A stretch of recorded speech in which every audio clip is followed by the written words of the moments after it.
LFZ Consultoria, porque o agronegócio é o nosso negócio. Olá, seja bem-vindo ao Agrocanal LFZ Consultoria. No dia de hoje, estaremos fazendo uma entrevista com André Dias. André Dias, ex-presidente da Monsanto do Brasil, trabalhou no grupo Nidera, trabalhou na Syngenta e, por ora, está como líder Latam do grupo Nutri, um dos maiores grupos do agronegócio brasileiro. Serão entrevistas feitas para você que gosta do agronegócio. Então, deixe o seu positivo no link, se inscreva no nosso canal, porque estaremos toda semana postando uma entrevista interessante para você, porque o agronegócio é o nosso negócio. LFZ Consultoria, Luiz Fernando Esgoda. André Ricardo Miranda Dias, um prazer estar contigo hoje para a gente bater um bate-papo aí sobre o agronegócio, sobre o nosso negócio, né? Uma pessoa que eu tive a oportunidade de trabalhar lá atrás, que a gente pôde desenvolver um trabalho em conjunto e hoje você trilha outros caminhos. André, gostaria de saber um pouco, né, de como você veio parar aqui no agronegócio, uma pessoa que eu me lembro é do tempo ainda da NutraSuite, uma empresa que a Monsanto tinha aí como desenvolvedora. Conta um pouco para nós essa história, faz favor. Tá bom. Boa tarde pra gente aqui, Esgoda, mas como é gravação pro YouTube, então não tem boa tarde, bom dia, boa noite, as pessoas podem ver a qualquer hora. Então é olá para todos, tá? É um prazer estar aqui com você, tá? A gente se conhece há bastante tempo, aí há mais de 20 anos e a gente se vê pouco pessoalmente, menos do que deveria, né? Então é um prazer estar aqui com você, podendo falar um pouquinho sobre o teu canal no YouTube, sobre agricultura em geral, tá? Mas, como você mesmo colocou, tá? Eu vim parar aqui no agronegócio, né? Meio que por acidente, né? Então, sou engenheiro mecânico aeronáutico, né? Ou seja, provavelmente uma das coisas mais longe, né, do agronegócio que você possa imaginar, né? E comecei minha carreira na Embraer, fabricando aviões, tá? Que provavelmente talvez tivesse sido onde eu devia ter ficado até hoje. Mas logo depois depois de começar minha carreira, bem no início, né, ainda muito jovem, me mudei para Monsanto, né, em 1991, né, então ainda um engenheiro aí com 20 e pouquinhos anos de idade, né, e naquele momento a Monsanto, muitos não devem saber, a Monsanto hoje é mais conhecida como grande empresa de sementes e biotecnologia, mas naquele momento, no início dos anos 90, a Monsanto era basicamente uma empresa de químicos, né, produtos químicos, e também com alguns investimentos na área de farmacêuticos e também na área de ingredientes alimentícios, né. E eu fui trabalhar na empresa na área de produção, fui ser engenheiro de fábrica, uma fábrica que a gente tem ainda hoje, né, a Monsanto Guarabaia, em São José dos Campos, né. Fui trabalhar como engenheiro de produção na fábrica. Fiz esse trabalho durante um curto período de tempo, mais ou menos um ano, quando recebi o convite inusitado, né, e surpreendente para me mover para comercial, né, e fui ser vendedor, né, na área de químicos, né, e fiz essa transição da área de manufatura para a área de vendas e acabei me apaixonando pela área de negócios, né, então passando por várias funções entre vendas, marketing, gerência de negócios, sempre dentro da área de químicos, né, produtos químicos que a gente vendia para outras indústrias, né, e depois passei, como você bem lembrou aí, pela área de ingredientes alimentícios, né, que incluía NutraSuite, incluía fosfatos alimentícios e outros produtos, né. Então esse foi o período aí de 91 até 1998, 99. Em torno de 98 foi quando eu me movi para a área agrícola da companhia, para a agrícola da Monsanto, né? A Monsanto nessa época estava passando por uma grande transformação também, né? Saindo de vários negócios e focando toda a sua energia, todos os seus investimentos na área do agro, especialmente, né, na década de 90 foi um período importante, né, com a introdução de biotecnologia em escala comercial em várias partes do mundo, né? E foi aí que eu entrei no agronegócio. Entrei no agronegócio com nenhum conhecimento do agro, né? Nunca tinha visto um pé de soja, nem um pé de milho, né? Até 98, 99, né? Entrei trabalhando ironicamente, né, quando eu olho hoje o papel que eu estou desempenhando na Nutrien, mas entrei trabalhando justamente na área de estratégia de distribuição, né, pensando como que uma empresa fornecedora de insumos, sementes, biotecnologia e químicos, como era a Monsanto, lidava com seu sistema de distribuição. Né. André, deixa eu só aproveitar esse gancho, Uhum. porque você veio de um mercado diferente para o mercado do agronegócio, que teoricamente é algo que você sempre preconizou, trazer um diversity, né? Ou seja, alguém de mercados diferentes para outros mercados para poder aproveitar as oportunidades de um diante de outro. Como você viu isso dentro do que você já tinha trabalhado, que você pôde trazer isso para o agronegócio? Você conseguiu essa sinergia na tua concepção? Bom, como você coloca, Esgoda, eu sempre fui um firme defensor, né, de diversidade, né, nos mais amplos sentidos, né, diversidade de gênero, diversidade de histórico, né, diversidade de experiências, né, porque eu acho que isso ajuda, né, a gente a tomar melhores decisões como grupo, né. Por mais diferentes que as pessoas sejam, exatamente por serem diferentes, eu acho que elas adicionam perspectivas variadas, né, a gente acaba chegando a uma melhor decisão, né. E mesmo antes de me mover para o agro, dentro da área de químicos da Monsanto, eu passei por vários negócios distintos, né? Então eu acho que essa capacidade, né, de entender que os negócios, sim, eles têm diferenças, né? Mas que algumas coisas são muito similares em como você gerencia negócios, né? Foi o que permitiu essa transição, né? Que eu aplicasse conhecimento que eu tinha trazido de outras áreas, né, para o agronegócio. Obviamente, respeitando as diferenças do agronegócio, né, respeitando as diferenças que, por exemplo, a agroindústria é uma indústria a céu aberto, respeitando diferenças que um produto como a semente é um ser vivo, né, não é uma embalagem de plástico. Então, eu acho que há que se ter a sabedoria de entender o que é diferente, né, o que é peculiar de cada indústria, tá? Mas ao mesmo tempo também tentar entender o que você pode transpor, né, de uma indústria para outra. Há muitos aprendizados, né? E até hoje mesmo aqui no meu trabalho na Nutrien, né, que é um varejo agrícola, né, a gente vende insumos, né, eu olho outras indústrias. Então eu olho a indústria de bens de consumo, né, eu olho o sistema bancário, né, eu olho o que a XP está fazendo, o que o Itaú está fazendo e como tratar com seus clientes, né, eu olho o que o hospital Albert Einstein está fazendo com lidar com seus pacientes e como que você gerencia o relacionamento com o paciente ao longo da sua vida.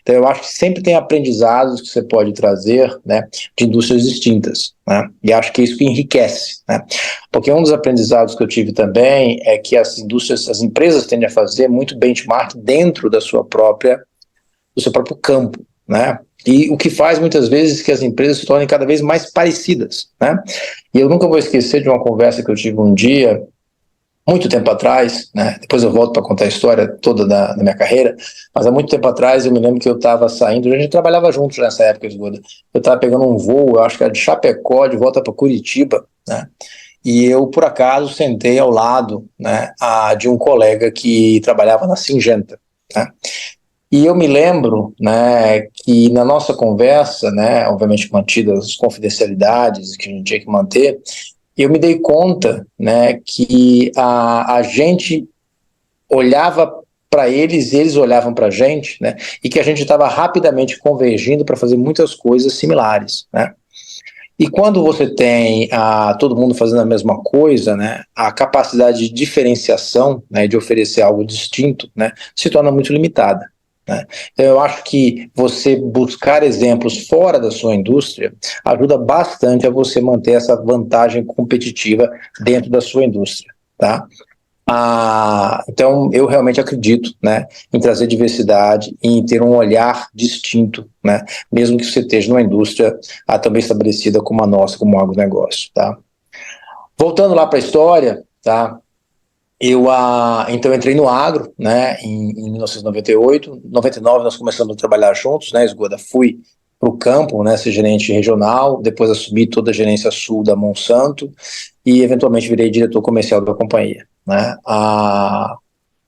e daí em 2004 eu acabei me mudando para os Estados Unidos. Uma das coisas que eu queria falar, né, nesse período dentro do Brasil, né, em que como é que eu deixei de ser um completo estranho, né, na indústria, eu aprendi muito com pessoas como você, né? Então, eu acho que a combinação, né, de ter gente que conhece muito um negócio, né, que nasceu num negócio como você, né, que passou sua vida inteira trabalhando no agronegócio, né, e ter a capacidade de ouvir pessoas que conhecem muito o negócio, que entendem dele, mas ao mesmo tempo ter um olhar crítico, um olhar inquisidor, né, que faça perguntas, né, permite com que você aprenda. Então, eu acho que o meu maior aprendizado no agronegócio, né, especialmente naqueles anos iniciais, foi sentar, né, numa caminhonete com você ou com os RTVs, né, e passar horas dirigindo, né, e aprendendo, né, ouvindo, né, e aprendendo como que esse negócio era feito. Então foi uma experiência para mim fundamental, né, aqueles anos que a gente passou no campo, entre morar em Curitiba lá, gerenciar o Sul e depois como diretor comercial. O que eu mais aprendi, a forma como eu mais aprendi, foi efetivamente conversando, né, com pessoas como você, como os nossos vendedores, né, os gerentes.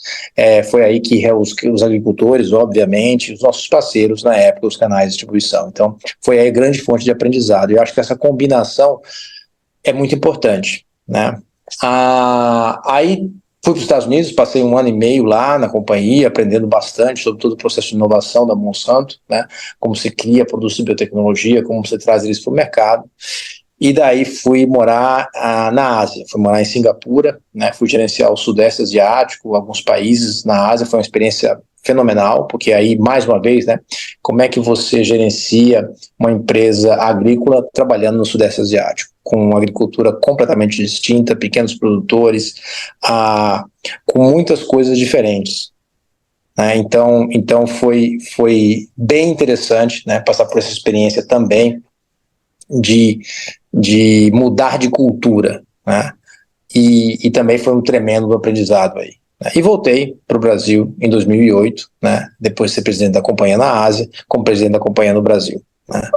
E fiz um longo período aí como presidente da Monsanto no Brasil, foi um período muito rico, foi um período que ele estava introduzindo biotecnologia, foi quando lançou-se milho Íldriga, milho VT Pro, já tínhamos a ARR rodando no campo há algum tempo, fizemos todo o lançamento de Intacta, começamos o lançamento de Intacta, que efetivamente ganhou escala comercial depois que eu saí da posição. Né?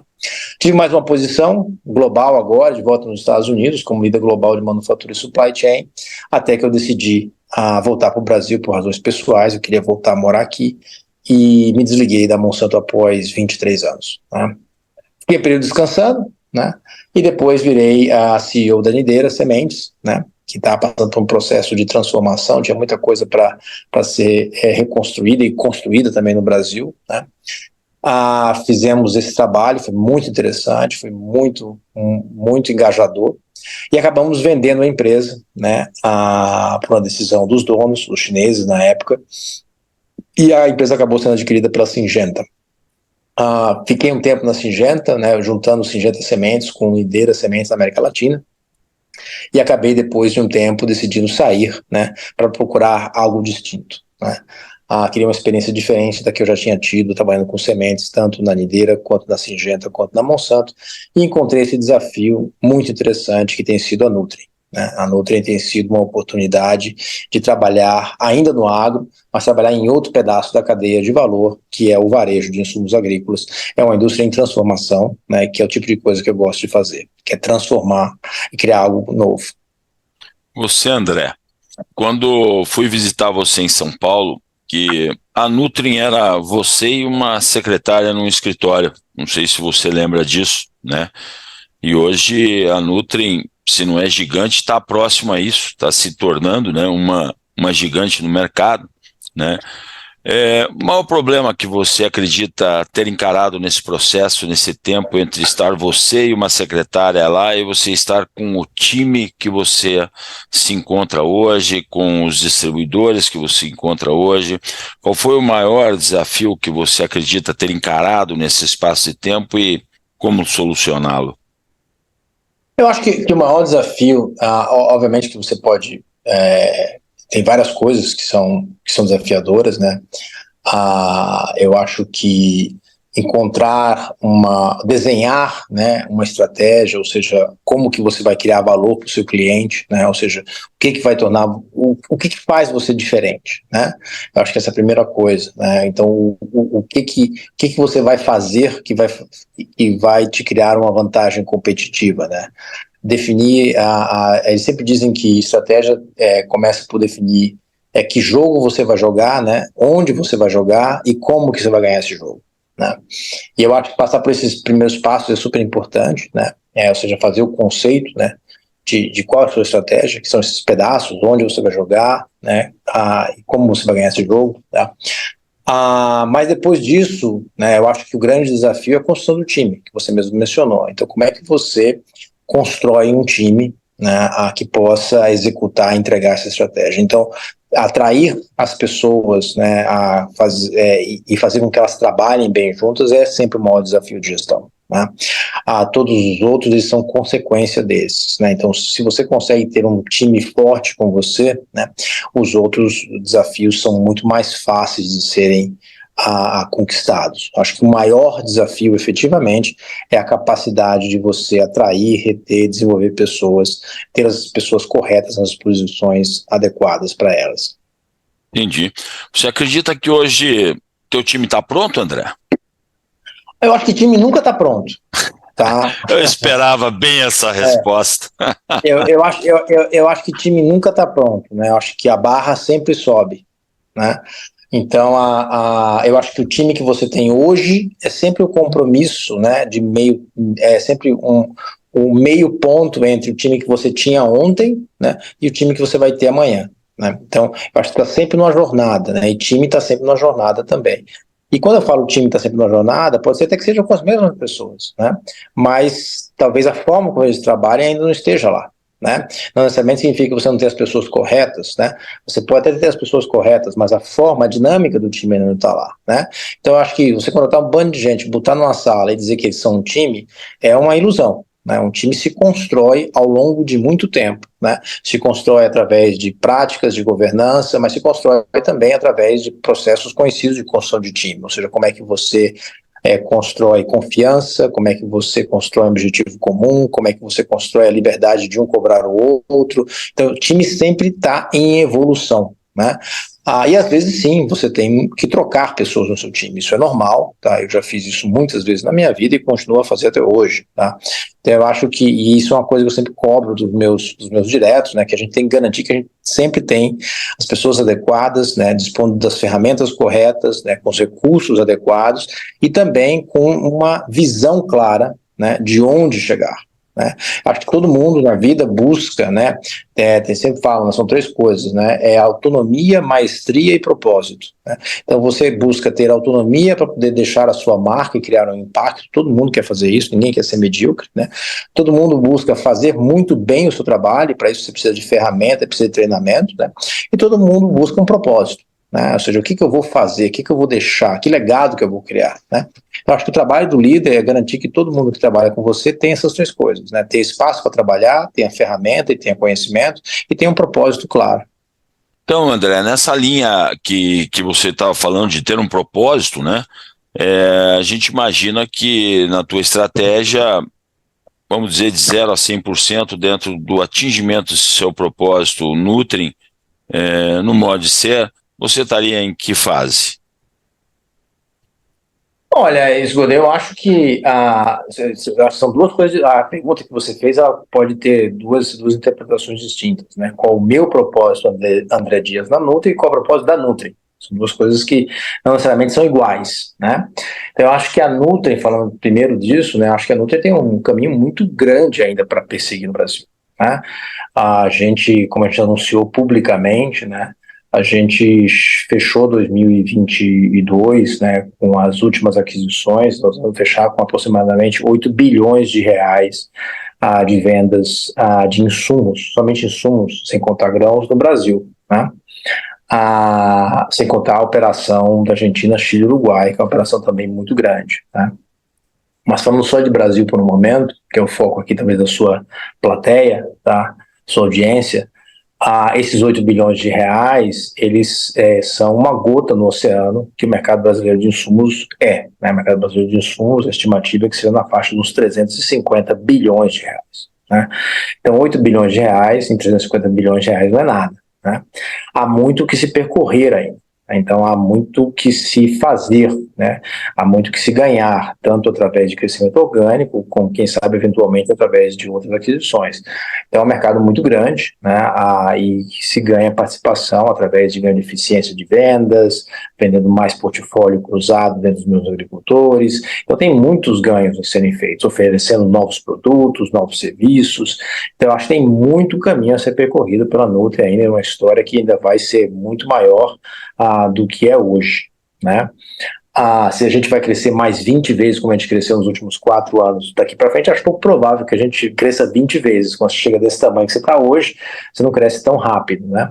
Mas você certamente tem muito potencial para crescimento para a Nutri. E tem muita coisa para ser feita ainda na empresa. Nós somos ainda uma junção de várias empresas adquiridas ao longo dos últimos anos, então você tem que juntar as pessoas, tem questões de cultura, tem questões de processos comuns, questões de sistemas, tem um monte de coisa para ser feita, né? Mas eu acredito que tem muito potencial pela frente. Com relação ao propósito do André Dias, eu me considero uma pessoa que gosta de fazer transformações e construções, né? Então, não quer dizer que os outros trabalhos não sejam importantes, não quer dizer que outras posições de liderança não sejam importantes, mas o que me dá prazer em fazer, né, o que eu gosto de fazer, o que eu acho que faço razoavelmente bem, tá, é construir coisas, especialmente esses desafios de construir uma coisa quase que do zero, né? Então é isso que me anima, né, é isso que eu gosto de fazer, então é por isso que eu estou aqui. E esse desafio ainda tem coisa para ser feita, ainda tem coisa para ser construída, né? Então eu vejo que eu ainda tenho um papel a cumprir aqui. Ok. A gente vê no mercado brasileiro aí outros grandes grupos, né, operando, né, não vem ao caso nominá-los, mas me sinto assim, não sei se estou certo ou errado no meu pensamento, gostaria de ouvir a tua opinião, é que esses outros grupos têm uma tendência, me parece, de ser mais grupos de investidores, quando a gente vê uma Nutri um pouco mais com o DNA do agronegócio, o consumidor final, atender esse cliente final como realmente um fornecedor de produtos e serviços e que veio para ficar. No seu DNA, não tanto talvez como outros grandes grupos. Faz sentido o que eu estou pensando? Veja, eu acho que esse é um jeito de olhar, né, Esgoda? Eu acho que hoje o mercado brasileiro, no que tange a distribuição de insumos, é um mercado muito em ebulição, podemos colocar assim, né? Tem muita movimentação, né? Então eu acho que você tem uma consolidação que começou a acontecer de forma mais intensa em 2016, 2017, pelos fundos de investimentos, né, de private equity, que você colocou muito bem, são fundos de investimento, mas que adquiriram empresas renomadas, né, no setor, tá? Mas como fundos de investimento eles têm um prazo, né, varia de cada um deles, né, para saída, né, ou seja, a saída muitas vezes que se dá através de um IPO ou se dá através de uma venda para um outro parceiro estratégico, né. Mas você tem outras movimentações também, você tem empresas aí que estão tendo investimentos de traders, você tem empresas que estão crescendo organicamente, né, empresas que eram regionais, que estavam mais no sul do Brasil ou mais no Mato Grosso, estão expandindo para outros lugares, tem vários grupos que estão expandindo, né. Então, e você tem outras formas que estão acontecendo, né? Obviamente, além das expansões das cooperativas, né, que nós vimos saindo do Paraná e indo para outros estados, né? Você tem também cooperativas que estão se profissionalizando bastante, né, em outras regiões do país. Você tem empresas, né, de insumos, né, que estão começando a virar redes varejistas também, né. Nós temos um caso conhecido hoje no Brasil de uma das grandes do setor que decidiu ter lojas próprias e ao mesmo tempo ter alguns distribuidores. Então você tem várias movimentações nesse mercado que estão acontecendo hoje. Então, o mercado brasileiro, ao contrário talvez do americano, está mais solidificado, né. o mercado brasileiro tem várias tentativas diferentes, tem várias movimentações, então é difícil hoje de apostar como é que vai ser a configuração final desse mercado, né? Mas tem várias alternativas, e eu acho que isso é a beleza desse segmento que nós estamos, né? Tem muita inovação na forma de chegar ao agricultor. E acho que no final do dia, isso vai ser para o benefício do agricultor, né? Quanto mais alternativas o agricultor tiver, né, de players, né, de jogadores nesse mercado, tanto de insumos quanto no mercado de varejo, mais alternativas ele tem de serviço, né, e que sobreviva quem fizer a melhor oferta para ele, né, ou seja, quem tiver a melhor oferta de serviço, de conhecimento, de assistência, de valor do produto, de combinar os produtos. Então eu acho que é bom isso, é bom para o agro, é bom para o agricultor. Entendi. Serviço, me parece que nas conversas que eu tenho tido contigo, é algo muito forte que a Nutrim tem a oferecer ao seu, vamos assim dizer, cliente, né? E cobrando dele também, logicamente, a reciprocidade, né? Pelo maior volume e participação dos negócios com a própria Nutrim, né? Isso me parece todo sentido para você, né? Veja, eu não sei se sim, mas talvez eu inverta a forma como a gente está falando, né? Veja, o que eu acho, que a gente acredita, né? De novo, cada empresa tem a sua estratégia e eu tendo a sempre julgar que as pessoas são muito inteligentes, né? Então devem ter uma razão para estar fazendo o que estão fazendo, né? Posso até eu não ter entendido até agora qual a razão que eles têm, mas eles têm uma razão para estar fazendo o que estão fazendo. Tá? Então, eu posso julgar melhor o que eu estou fazendo, o que nós estamos fazendo. E eu acho que a gente acredita muito primeiro, que o varejo, ou seja, a distribuição, se você quiser chamar, ela tem um papel muito importante a desempenhar, né? Que esse papel tem que ser maior do que ser simplesmente um ponto de estoque de produto, né? E um financiador de produto, né? Porque se for somente isso, né, nós vamos ser substituídos por redes de logística ou vamos ser substituídos pelo sistema financeiro, né? Então eu acho que a forma como qual o varejo, né, ou a distribuição adiciona valor, né, primeiro, na combinação dos produtos. Né? Então, muitas empresas falam do fertilizante, muitas empresas falam da vantagem da sua semente, seja de um híbrido de milho ou variedade de soja. Muitas empresas falam das vantagens do seu fungicida, do seu herbicida. Aí muitas empresas falam da vantagem do seu pacote de nutrição, dos seus biológicos, mas eu acho que o que o agricultor busca hoje, cada vez mais, especialmente o pequeno e médio agricultor, que não tem acesso a tanta ciência técnica própria, né, é alguém que o ajude, né, a navegar, né, num monte de oportunidades e possibilidades que ele tem hoje. O que não falta hoje no mercado são alternativas. Né? Então, talvez há muitos anos atrás, você tinha poucas alternativas de produtos e soluções. Hoje é o contrário. Né? Hoje você tem milhares de alternativas. Né? Qualquer distribuidor hoje carrega um portfólio de milhares de SKUs, né, de defensivos, por exemplo. Né? Então eu acho que o papel que a distribuição pode, né, ao menos nós acreditamos que o nosso papel é esse, é ajudar o agricultor a navegar esse monte de escolhas. Então é ajudar o agricultor a ter claramente qual que é a melhor fertilização para o solo dele, né, baseado numa análise de solo bem feita. Qual que é a melhor semente para aquele solo? Né? Qual o melhor híbrido ou variedade para você usar para aquelas condições que você tem? Né? Qual o melhor pacote de defensivos para essa situação? Para que ele, no final do dia, tenha, né, a melhor rentabilidade e a sustentabilidade do seu negócio, né? Porque o agricultor é bombardeado todos os dias, você sabe disso, né? Cara, se você usar essa tecnologia, você vai aumentar a sua produtividade em 5 sacas. Se você usar essa, vai aumentar a sua produtividade em mais 5 sacas. Se ele somar todas as promessas que é feita para ele devia estar produzindo 300 sacas por hectare. Tá? A gente sabe que isso é verdade, né? Então, como é que navegar isso tudo para ter uma lavoura que, no final do dia, dê a rentabilidade que ele espera, frente às condições econômicas daquele agricultor específico, que vão ser diferentes muitas vezes do seu vizinho, né, e fazer com que ele prospere ao longo do tempo. Então a gente acredita muito na individualização da oferta para cada agricultor. né? Como é que você encontra a solução específica para esse agricultor? E isso passa por serviço que vai desde fazer uma análise do solo, fazer uma recomendação correta de fertilidade, entender muito bem qual que é a cultura que ele quer plantar, fazer um planejamento de safra junto com ele, dar alternativas de produtos para ele. Então a gente acredita nessa proximidade com esse agricultor. E daí isso envelopado em uma série de outros serviços, né? Então como é que você ajuda ele a entender como é melhor de fazer a aplicação, quem sabe botando a estação meteorológica na fazenda, para ele tentar entender como é o momento de fazer uma aplicação de um defensivo, né? Qual é o momento de fazer o plantio, você envelopar isso talvez com oferta de seguro rural, envelopar isso com uma oferta de barter que faça com que ele tenha uma melhor lucratividade, oferecer para ele, quem sabe, se for um agricultor de café, serviços que digam para ele, olha, cara, se você usar isso ou aquilo, vai melhorar a qualidade do seu café e você vai poder vender por um preço mais caro o seu produto. Então, são uma série de coisas que você pode oferecer, que obviamente depende de cada região do país, de cada cultura, mas a gente acredita muito que não é só a respeito do produto, né? Mas é a respeito de tudo que envolve, inclusive a combinação dos produtos, né? E os serviços em torno disso. E a gente acredita em criar uma jornada com o agricultor que seja de muitos anos, né?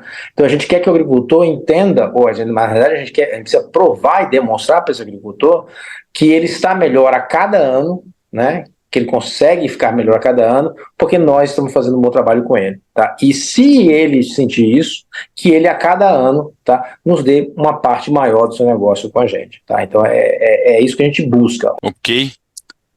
André, para a gente encerrar o nosso bate-papo, porque você sempre tem bastante compromisso, você participou do lançamento da biotecnologia dentro da Monsanto, praticamente viveu ela. E hoje nós estamos vivendo uma era, há 2 anos aí, que é a era dos biológicos, né? Então, sendo transferidos para os biológicos, né? Muitas funcionalidades, né? Então, hoje a gente está falando, né, em melhorar a biota do solo, hoje a gente está falando em controle de pragas, de doenças e até mesmo de ervas daninhas, né? Que venham a ser controladas por biológicos. Como é que a Nutri enxerga esse caminho dos biológicos? Como é que ela está se preparando para isso, cara? A gente vê com muito bons olhos, tá? Por várias razões, né? Eu acho que assim, especialmente pelo ponto de vista da sustentabilidade, né? Não somente são soluções efetivas, né, e eficazes, mas são soluções sustentáveis, né? Então a gente tem investido nisso, né? A Nutri tem investido nisso, tá? Tanto globalmente quanto no Brasil. Então lá fora a gente tem feito várias discussões, né, e investido também, né, em empresas, né, que têm plataformas de biológicos, tá? E aqui no Brasil a gente não está agindo diferente, a gente tem feito várias parcerias, né, com fornecedores, alguns oferecendo suas marcas, outros oferecendo os produtos exclusivos para Nutrien, tá?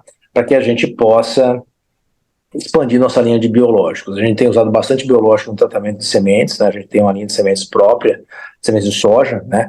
E esse tratamento, o nosso tratamento premium, é um tratamento que tem um conteúdo grande de produtos biológicos, né? E a gente também tem investido em outras linhas de biológicos. A gente tem uma meta agressiva de crescimento de biológicos nos próximos anos. A gente quer que um percentual significativo do que a gente trata como defensivo, né, seja feito com biológicos, né? Porque a gente acredita que essa onda veio para ficar, né? Eu acho que vai ser cada vez mais um requerimento, né, para os agricultores terem uma produção cada vez mais sustentável, né? A gente pode debater isso por anos e anos, mas é fato, tá? E a gente tem investido nisso sim, tá? Que nós somos grandes fãs, né, dessa tendência tecnológica. Ok. André, eu queria agradecer aí a oportunidade que você me deu de a gente poder trocar um pouco de informações, um pouco de ideias, que o pessoal possa entender mais um pouco sobre o André Dias. Desejar para você e para a Nutrien muito sucesso. Você sabe que você é uma pessoa que eu aprendi muito no meu trabalho, te devo muito, principalmente a me tornar um cara mais analítico, que foi aonde a gente sempre trabalhou. E não trabalhar só no sangue e suor, e a gente buscar outras oportunidades que o mercado está nos dando quando a gente consegue enxergá-las. Então, eu queria agradecer a você por este legado que você deixou para mim e também agradecer a oportunidade de você realmente ter tirado uma parte do seu tempo do dia de hoje para a gente conversar um pouco e levar um pouco de informação para aquelas pessoas que seguem o Esgoda e iniciarão seguindo o Esgoda no canal do YouTube. Então, eu tenho o prazer de ser você a primeira pessoa a iniciar, né, o meu canal do YouTube aí. Muito obrigado por isso, André. Tá ótimo. Não, obrigado a vocês, Gordo. É sempre um prazer falar com você, tá? E é bom ver essa carreira de sucesso que você tem tido desde que você deixou de trabalhar na área de vendas, né, diretamente, mas com muito sucesso tem tido a oportunidade de compartilhar, né, tudo que você executou tão bem no seu período na área comercial com outras pessoas, né? E tenho certeza que você tem enriquecido a vida de muitas pessoas fazendo isso, tá? Então é muito bom ver esse sucesso, tá? Parabéns pelo seu trabalho, tá? E é um prazer estar aqui com você. Tudo de bom para você e para todos que estão nos ouvindo. Valeu, André. Muito obrigado. Um abraço, cara. Tchau, tchau. Tchau.